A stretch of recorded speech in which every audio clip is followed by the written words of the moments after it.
Breaking news. YCP ప్రభుత్వ హయాంలో జరిగిన ఆడుదాం ఆంధ్ర కార్యక్రమంపై విచారణకు సిద్ధమైంది ప్రభుత్వం. ఇండిపెండెంట్ కమిటీతో విచారణ జరిపిస్తామని శాసన మండలిలో మంత్రి రాంప్రసాద్ ప్రకటన చేశారు. 45 రోజుల్లో సభకు నివేదిక అందిస్తామన్నారు. వైసీపీ ప్రభుత్వ హయాంలో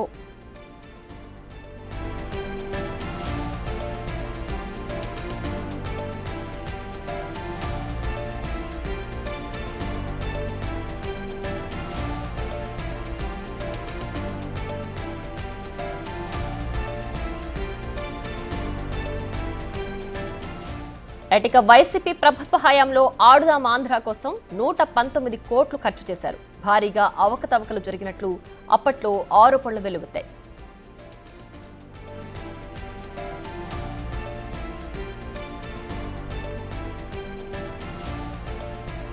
ఆంధ్రాలో గత ప్రభుత్వంలో 119 కోట్లు ఖర్చు పెట్టారు. ఇది ఏ విధంగా ఖర్చు పెట్టారు, దీంట్లో అవకతవకలు జరిగినాయా లేదని అడుగుతున్నారు అధ్యక్ష. ఇప్పుడు కూడా మా గౌరవ సభ్యులు చాలా మంది దాని మీద డౌట్ వ్యక్తపరుస్తున్నారు కాబట్టి తప్పకుండా దీని మీద ఒక ఇండిపెండెంట్ ఎంక్వైరీ చేపిస్తాం అధ్యక్ష.